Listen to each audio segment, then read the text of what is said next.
আসসালামু আলাইকুম রহমতুল্লাহি বারকাতু। বন্ধুরা, আজকে আপনাদেরকে দেখাতে যাচ্ছি পাহাড়ি এলাকায়, মধুপুর পাহাড়ি এলাকায় কিভাবে কলা চাষ করা হয়ে থাকে সেই কলার বাগান দেখানো হবে আপনাদেরকে। বন্ধুরা, আপনারা ধৈর্য সহকারে দেখবেন ভিডিওটা। তো দেখেন, এই যে কলা অলরেডি ধরে আছে। লাগানো থেকে নিয়ে শুরু করে 10 মাস সময় লাগে কলা পরিপক্ক হতে। 10 মাস পর চাষি কলা বিক্রয় করতে পারে। দেখেন, এই যে ব্যাগিং করে দেওয়া হয়েছে এটা, যাতে মানুষের চোখের নজর না লাগে। কারণ অনেক মানুষের নজর লেগে ফসল নষ্ট হয়ে যাওয়ার সম্ভাবনা থাকে, এবং পশু পাখি যাতে না খেতে পারে তার কারণেও এই সিস্টেম করা হয়ে থাকে। দেখেন বন্ধুরা, গাছগুলো খুব সুন্দর, পরিপক্ক। এই যে, তো এগুলো কৃষক ভাই রমজান মাসে বিক্রির জন্য টার্গেট করেছেন, যে সে রমজান মাসে বিক্রি করতে পারবে, এরকম একটা টার্গেট তার রয়েছে। দেখেন, খুব সুন্দর, পরিপক্ক এবং পরিপুষ্ট। তো কলাতে কমন রোগ হচ্ছে সিগাটোকা রোগের আক্রমণ রয়েছে। তো কৃষক ভাই আবার ঔষধ স্প্রে করার মাধ্যমে সিগাটোকা রোগ দমন করে রেখেছে। আর কলার আরেকটি বিশেষ ক্ষতিকর রোগ রয়েছে, যে রোগটির কারণে কলা গাছ ধ্বংস হয়ে যায়।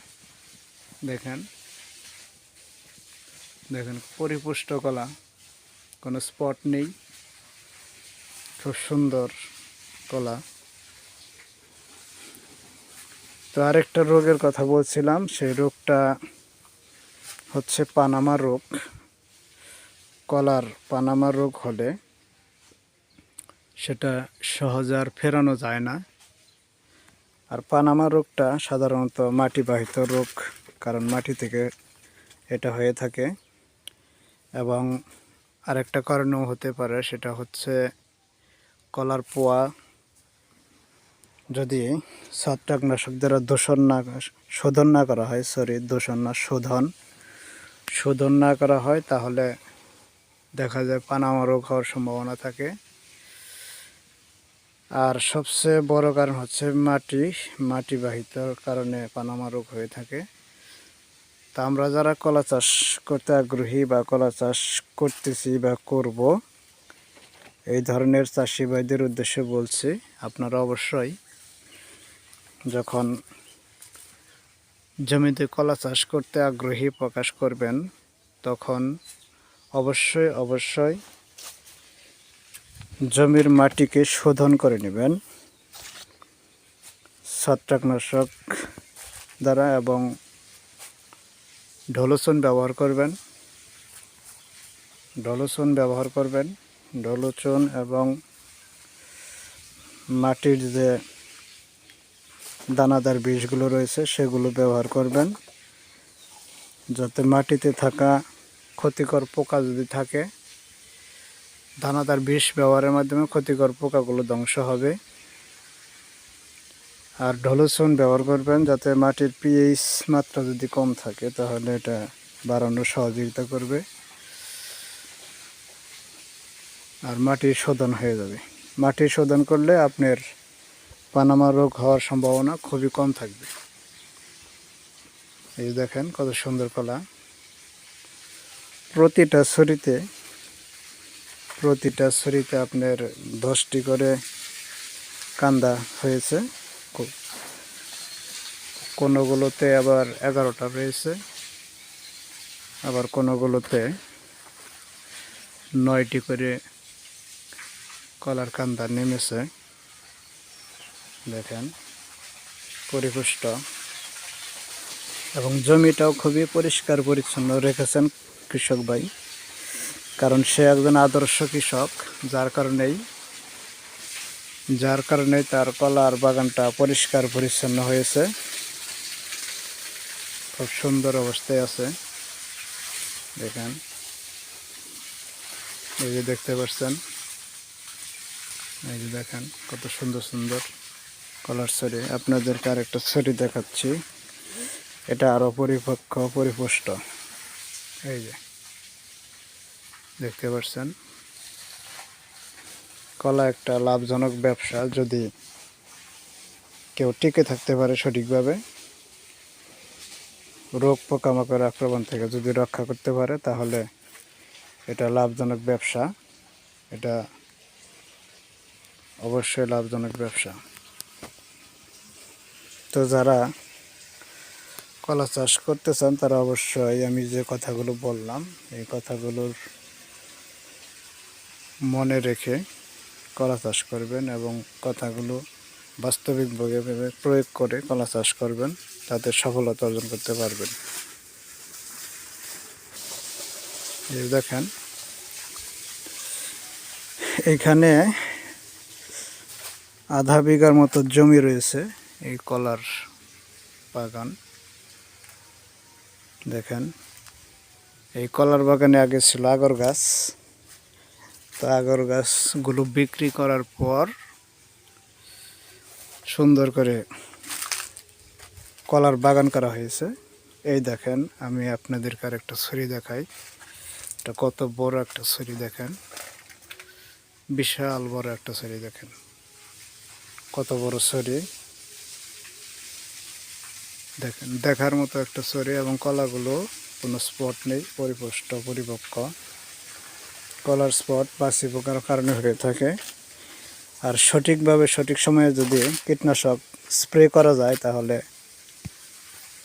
মাছি পোকায় কোনো প্রকারের ক্ষতি করতে পারে না।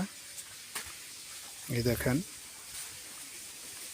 প্রতিটা ছড়িতে প্রতিটা কান্দা খুবই পরিপক্ক এবং পরিপুষ্ট। কোনো স্পট এখন পর্যন্ত হয়নি, কারণ সচেতন কৃষক, যার কারণেই সম্ভব হয়েছে। কারণ তার সব মুখস্থ হয়ে গেছে, কখন কোন কীটনাশক এবং ছত্রাকনাশক স্প্রে করতে হবে, তার পূর্ব অভিজ্ঞতা রয়েছে। যার কারণেই তার বাগানের প্রতিটা ছড়ি এবং প্রতিটা ছড়ির কান্দাগুলো খুব পরিপুষ্ট অবস্থায় রয়েছে।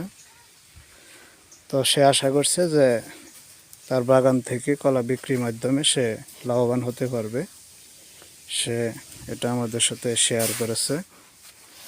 এই যে দেখেন, তা আমরাও চাই যে লাভবান হোক, এটাই আমাদের আশা প্রত্যাশা।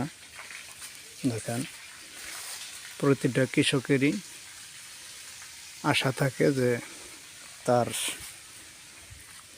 কৃষির যে কৃষি ফসল থেকে সে লাভবান হবে, এটাই প্রতিটা কৃষকের আশা ভরসা। তা আমিও সেটাই চাই যে উনি লাভবান হোক। এই যে দেখেন, সিগাটিকা রোগ লক্ষণ দেখতে পাচ্ছেন, এটা হচ্ছে সিগাটোকা রোগ।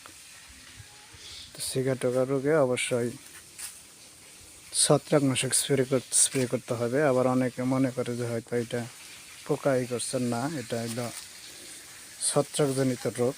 এই যে দেখেন, হলুদ হয়ে আস্তে আস্তে পাতাগুলো মরিচা পড়ার মতন হয়ে যায়। প্রথমে হলুদ আকার ধারণ করে এবং চোখ এই যে দেখুন চোখ আকার ধারণ করেছে হলুদ হয়ে। এই যে এটা হচ্ছে সিগাটোকা রোগের লক্ষণ। এই যে দেখেন, এই যে সিগাটোকা রোগের লক্ষণ। এরকম অবস্থায় যদি আপনারা দেখতে পারেন পাতায়, তাহলে বুঝবেন যে সিগাটোকা রোগের আক্রমণ হয়েছে। সিগাটোকা রোগের আক্রমণ হলে অবশ্যই ছত্রাকনাশক স্প্রে করতে হবে।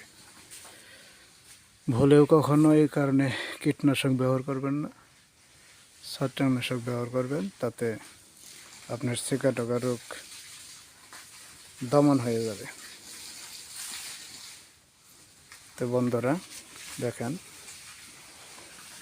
যারা কলা চাষ করতে আগ্রহী তারা অবশ্যই প্রথমে জমিটাকে সুন্দর করে শোধন করে নেবেন, তারপর কলার পোয়াগুলোকে শোধন করে নেবেন, তারপর জমিতে রোপণ করবেন।